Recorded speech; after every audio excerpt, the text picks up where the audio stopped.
কেমন আছো? নিশ্চয়ই সবাই খুব ভালো আছো। দেন হ্যাপি হোলি সবাইকে। আজকে তোমাদের সামনে তুলে ধরবো দশম শ্রেণীর ইতিহাস সাজেশন।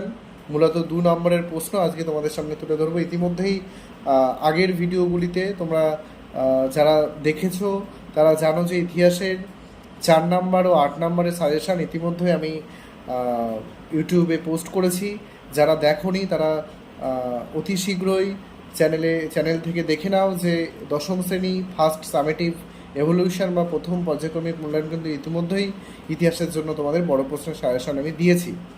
আজকে তোমাদের জন্য কিন্তু 2 মার্কসের সাজেশন দিচ্ছি। একটা দুটো কথা বলবো। আমি যে সাজেশনটা দিচ্ছি অবশ্যই আমি আশা করব পশ্চিমবঙ্গের সমস্ত স্কুলগুলোতে এরকম ধরনের প্রশ্নই আসবে। তোমরা হয়তো এর মধ্যে 90%-এর ওপর কমন পেয়ে যাবে। কিন্তু যেহেতু পশ্চিমবঙ্গের অনেকগুলো স্কুল, সেই স্কুলের শিক্ষক শিক্ষিকারা ক্লাস টিচাররা যেভাবে তোমাদের যে প্রশ্ন, যদি আমার সাজেশনের বাইরে কোনো প্রশ্ন থাকে তাহলে অবশ্যই কিন্তু সেটাও গুরুত্বপূর্ণ সহকারে প্র্যাকটিস করে রেখো, পড়ে রেখো। তাহলে দেখবে এক্সাম খুব সুন্দরভাবে তোমরা দিতে পারবে। আর অবশ্যই তোমরা টেক্সট বুকটা ভালো করে ফলো করবে, টেক্সট বই খুব ভালো করে পড়বে। এপ্রিলের ফার্স্ট উইক থেকে 1 তারিখ বা 2 তারিখ থেকেই বেশিরভাগ স্কুলে পরীক্ষা, বা অনেক অনেক স্কুলে কিন্তু এ মাসের লাস্টে কিন্তু পরীক্ষা। তো আর 2-3 দিন পর থেকেই কিন্তু তোমাদের পরীক্ষা শুভারম্ভ হবে। সুতরাং নিশ্চয়ই সবাই মন দিয়ে পড়ছো। তো এবারে দেখে নাও যে ইতিহাস দশম শ্রেণী ফার্স্ট সামেটিভ এভলিউশন বা প্রথম পর্যায়ক্রমিক মূল্যায়নের যে সিলেবাস 2 নম্বরের যে প্রশ্নগুলো রেখেছি সেগুলো ভালো করে দেখে নাও। তো বন্ধুরা, তোমাদের সামনে আজকে নিয়ে এসেছি দশম শ্রেণীর ইতিহাস প্রথম পর্যায়ক্রমিক মূল্যায়নের 2 নম্বরের সাজেশন। যে 2 মার্কসগুলো তোমাদের আসবে তার সাজেশন মূলত 4টে থেকে 5টা তোমাদের 2 মার্কস থাকবে 3টে চ্যাপ্টার থেকে। তার সাজেশন নিয়ে এসেছি। প্রথম চ্যাপ্টার ইতিহাসের ধারণা, সেকেন্ড চ্যাপ্টার সংস্কার বৈশিষ্ট্য পর্যালোচনা ও থার্ড চ্যাপ্টার প্রতিরোধ বিদ্রোহ বৈশিষ্ট্য বিশ্লেষণ। ইতিমধ্যেই তোমাদের আমি 4 নম্বর 8 নম্বরের সাজেশন দিয়েছি। ভিডিওটা অবশ্যই দেখে নিও। তো আজকে দেখব 2 নম্বরের যে ইম্পর্টেন্ট প্রশ্ন তোমাদের ফার্স্ট সামেটিভ দশম শ্রেণী আসবে। প্রথম অধ্যায়ের প্রথম প্রশ্ন, নতুন সামাজিক ইতিহাস বলতে কী বোঝায়? পরের প্রশ্ন, ইতিহাসের উপাদান রূপে সংবাদপত্রের গুরুত্ব কী? তৃতীয় প্রশ্ন, সরকারি নথিপত্র বলতে কী বোঝায়? চতুর্থ প্রশ্ন, স্থানীয় ইতিহাস বলতে কী বোঝো? প্রশ্নগুলো ইম্পর্টেন্ট, অবশ্যই প্র্যাকটিস করবে। পরের প্রশ্ন, সোমপ্রকাশ পত্রিকা কোন কোন বিষয়ের বিরুদ্ধে তীব্র সমালোচনা করেছিল? সামাজিক ইতিহাস কি? খেলার ইতিহাসে 1911 খ্রিস্টাব্দে বিখ্যাত কেন? এছাড়া আত্মজীবনী এবং স্মৃতিকথা বলতে কী বোঝো? পরের প্রশ্ন, পরিবেশের ইতিহাসের গুরুত্ব কী? পরের প্রশ্ন, স্মৃতিকথা অথবা আত্মজীবনী কীভাবে আধুনিক ভারতের ইতিহাস চর্চার উপাদান রূপে ব্যবহার করা যায়? এই প্রশ্নগুলো অতি গুরুত্বপূর্ণ, অবশ্যই তোমরা প্র্যাকটিস করবে। আঞ্চলিক ইতিহাস চর্চা গুরুত্বপূর্ণ কেন? এছাড়া যেটা পড়বে, নিম্নবর্গের ইতিহাস চর্চা বলতে কী বোঝো? এছাড়া আধুনিক ভারতের ইতিহাস চর্চার উপাদান রূপে সরকারি নথিপত্রের সীমাবদ্ধতা, মানে সমালোচনাগুলো কী কী আছে, সীমাবদ্ধতা কী আছে? লাস্ট প্রশ্ন, প্রথম অধ্যায়ের সংবাদপত্র সাময়িক পত্রের মধ্যে পার্থক্য। অবশ্যই প্রথম অধ্যায় থেকে এই 2 নম্বরের প্রশ্নগুলো অবশ্যই পড়ে যাবে। আশা করি এগুলো আসবে। অধ্যায় 2, সংস্কার বৈশিষ্ট্য পর্যালোচনা। যে 2 নম্বরের প্রশ্নগুলো এই অধ্যায় থেকে পড়বে সেগুলো, বাংলা নারী শিক্ষা বিস্তারে রাধাকান্ত দেবের ভূমিকা। পরের প্রশ্ন, ভারতবর্ষে ব্রাহ্ম সমাজ বিভক্ত হলো কেন? 3 নম্বর প্রশ্ন, চার্লস উডের প্রধান 4টি সুপারিশ, 2টি দিতে পারে, 3টে দিতে পারে, 4টি দিতে পারে, বা টিকা হিসেবে 4 নম্বরের কিন্তু একটা আসতে পারে। পরের প্রশ্ন, গ্রামবার্তা নামের সার্থকতা লেখো, কেন গ্রামবার্তা নামটা হয়েছে? লালন ফকির স্মরণীয় কেন? খুব গুরুত্বপূর্ণ প্রশ্ন, পড়ে যাবে। টিন আইন বলতে কী বুঝো? এটাও কিন্তু অতি গুরুত্বপূর্ণ প্রশ্ন। এছাড়া মেকলে মিনিট কী?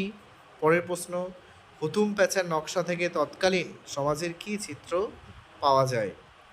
পরের প্রশ্ন, নব্যবঙ্গ আন্দোলন বলতে কী বোঝো? প্রশ্নগুলো গুরুত্বপূর্ণ, অবশ্যই প্র্যাকটিস করবে বাড়িতে। মহারানীর ঘোষণাপত্রে 1858 মূল উদ্দেশ্য কী ছিল? এছাড়া পাশ্চাত্যবাদী কাদের বলা হয়, বা পাশ্চাত্যবাদী দ্বন্দ্ব কী? পরের প্রশ্ন যেটা তোমরা পড়বে, ফার্স্ট সামেটিভ হিস্ট্রি 2 মার্কস, কে প্রথম সব ব্যবচ্ছেদ করেন? এই কাজে কারা তাকে সহায়তা করেছিলেন?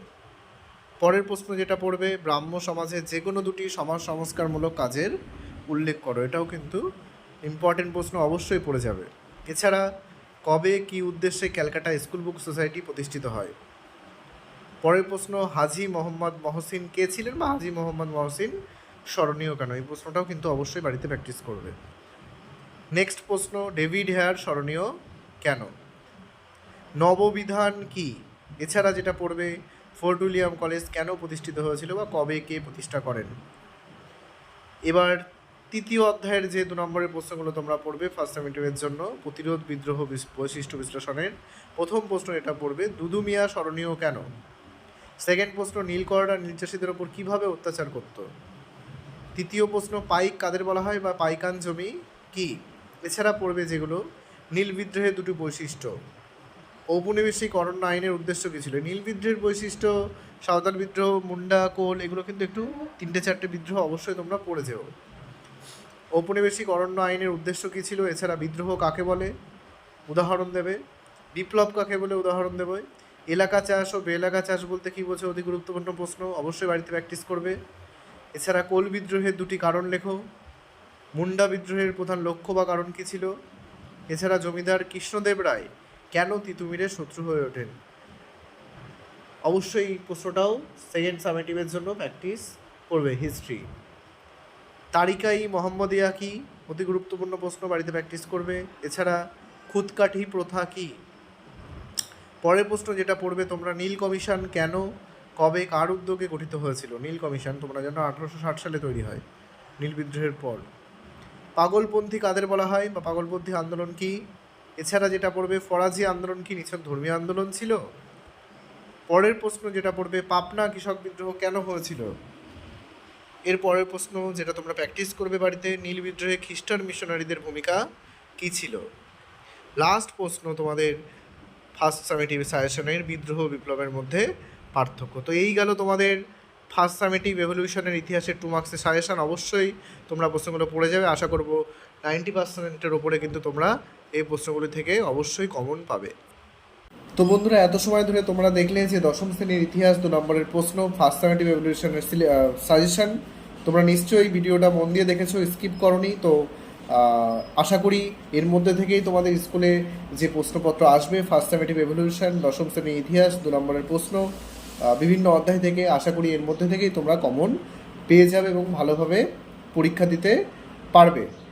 জাস্ট একটা দুটো তোমাদেরকে স্মরণ করিয়ে দিতে চাই, সেটা হচ্ছে, তোমরা যখন বই পড়বে তখন কিন্তু অবশ্যই টপিকটা ভালো করে বুঝে নেবে। ইতিহাসের ক্ষেত্রে মনে করো বিদ্রোহ, মনে করো নীল বিদ্রোহ কেন হয়েছিল, কী কারণে হয়েছিল, এর বৈশিষ্ট্য কী আছে, এর গুরুত্ব কী, এর ফলাফলটা কী, এর নেতা কারা ছিলেন, কত সালে হয়েছিল, এই ধরনের পুরো টপিকটা কিন্তু তোমাকে ভালো করে বুঝতে হবে। তাহলে দেখবে কিন্তু তুমি সহজেই ওই টপিক থেকে যে কোনো প্রশ্ন আসলেই কিন্তু তুমি অ্যান্সারটা খুব সহজে দিতে পারবে এবং খুব ভালোভাবে তুমি অ্যান্সারটা দিতে পারবে।